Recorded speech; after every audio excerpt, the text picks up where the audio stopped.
Mga kababayan, pag-uusapan po natin ngayon ang isang napaka-interesting na kwento. Ito ay patungkol po sa isang bagyo na kumitil ng daang-daang libong mga buhay at naging dahilan para muntik nang mabura sa mapa ang isang bansa. At bukod dyan, muntik na rin pong magkaroon ng nuclear war nung tumama ang bagyong ito dahil sa kanyang naging epekto.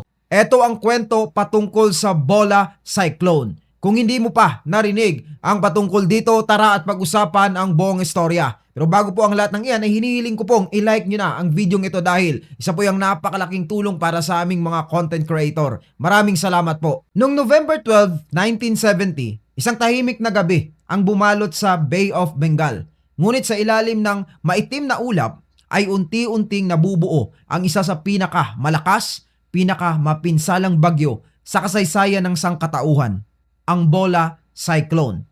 Isang unos na hindi lang nagwasak ng mga bayan, kundi nagbago ng takbo ng kasaysayan, nagpabagsak ng isang bansa at muntik nang magpasimula ng isang pandaigdigang digmaan or World War III.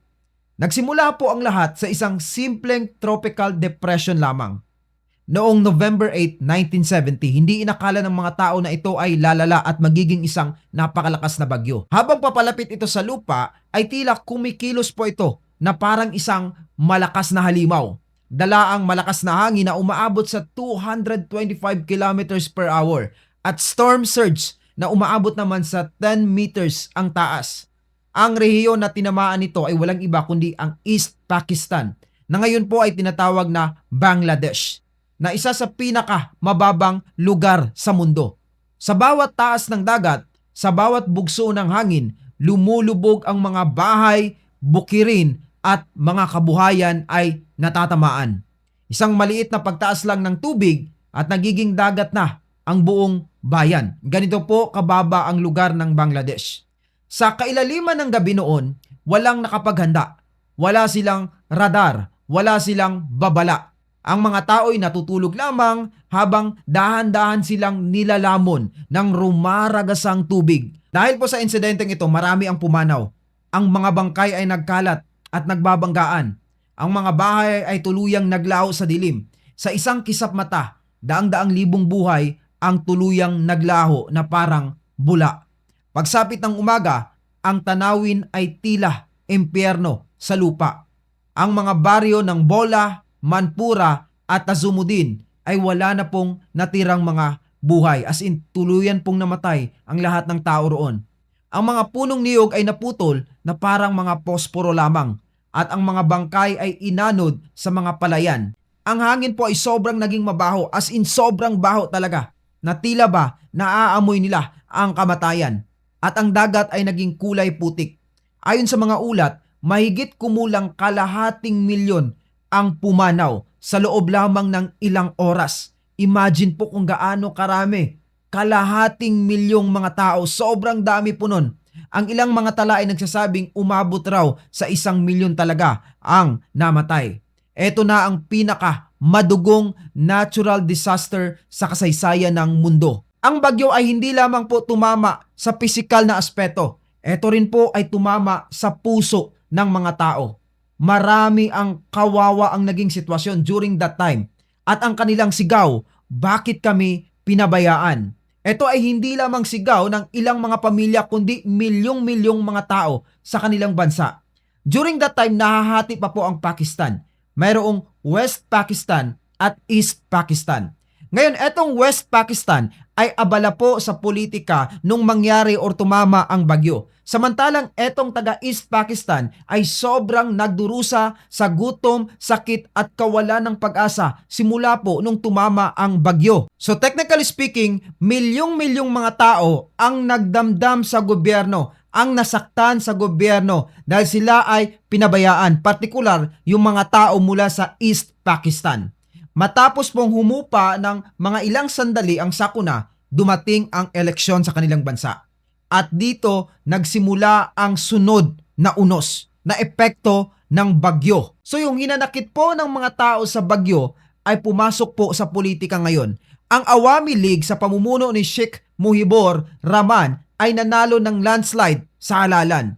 dala ng galit ng mamamayan sa kapabayaan ng gobyerno. So ang taong ito ang kanilang pinili at ito ang kanilang ipinanalo sa eleksyon. Ngunit sa halip na tanggapin ang resulta ng eleksyon o yung pagkapanalo ng Awami League, tinanggihan ito ng militar sa West Pakistan sa utos ni General Yahya Khan. Mula rito pumutok po ang galit ng mga mamamayan mula sa East Pakistan at nagsimula sila ng Bangladesh Liberation War. Libo-libong sundalo ng Pakistan ang ipinadala sa East Pakistan. Nangyari ang Operation Searchlight, isang malagim na kampanya kung saan sinunog po ang mga baryo, pinaslang ang mga sibilyan at ginahasa ang mga kababaihan.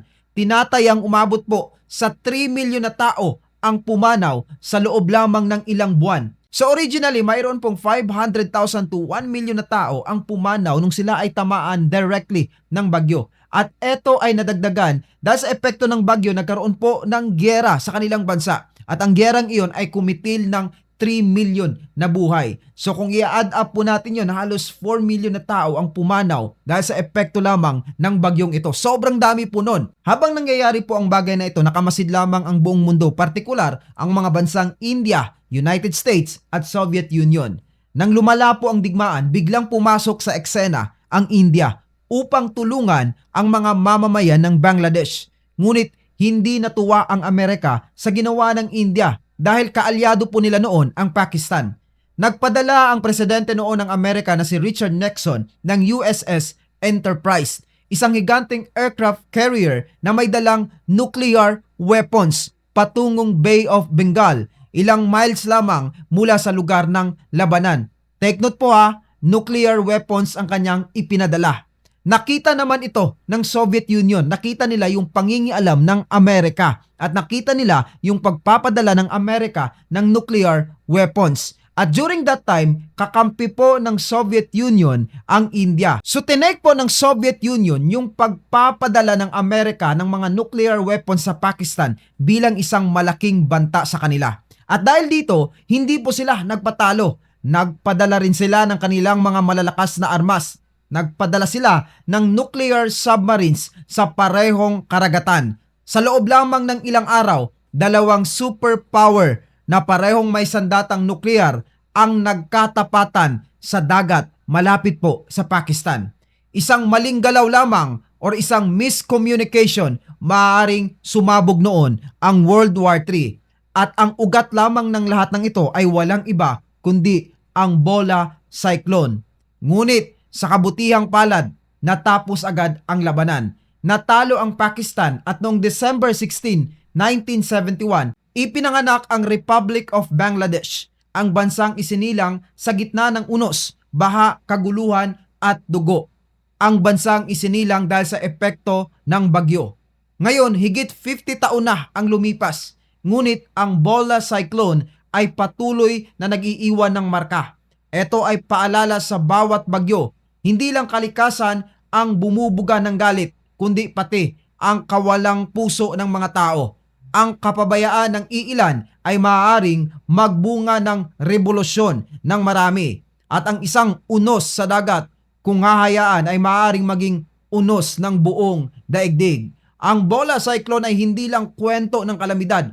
Ito ay kwento ng kapangyarihan, politika at pagkakaisa. Isang kwento na nagpapaalala sa atin na minsan ang hangin ng dagat ay maaaring magbago ng buong mundo. At sa bawat unos, may bagong bansa, bagong pag-asa at bagong aral na isisilang.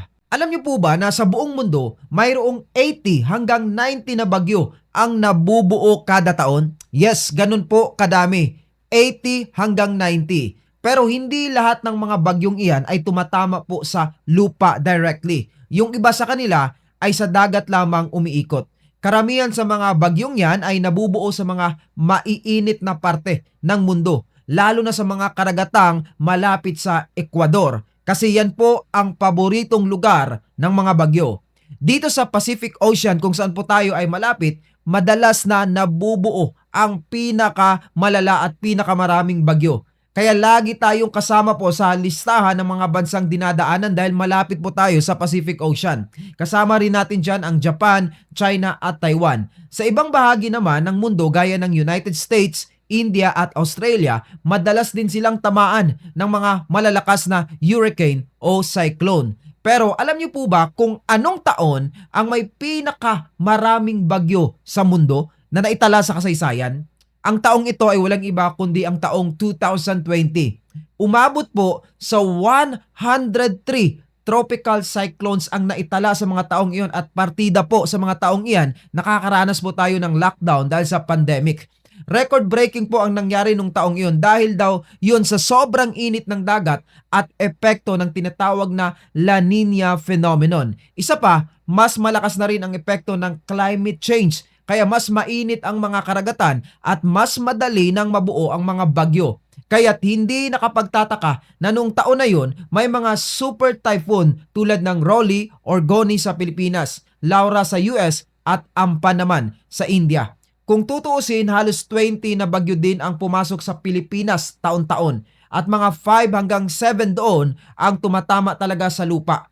Kadalasan sa Eastern Visayas, Bicol at Northern Luzon. Unang sumasalpok ang mga bagyong ito kasi galing sila sa Pacific Ocean. Kaya nga sinasabi ng mga eksperto na isa tayo sa mga pinaka dinadaanan talaga ng mga bagyo sa buong mundo. Kaya ayun, kung minsan parang normal na lang sa atin ang bagyo, pero ang totoo po niyan, ang climate change po talaga ang isa sa mga major na dahilan kung bakit dumarami ang mga bagyo ngayon. Kaya wag na po tayong magtaka kung bakit padami ng padami ang mga bagyong pumapasok sa Pilipinas taon-taon. Dahil umiinit na po ng umiinit ang ating mundo dulot ng climate change. And I think that's all for today's vlog. Maraming salamat po sa patuloy na pagsubaybay. Para sa marami pang konspirasiya, kaalaman at mga Kristiyanong usapin, patuloy lamang po na tumutok dito. Ako po si Evan PUP. Mabuhay at pagpalain ng bansang Pilipinas. Peace out! Boom!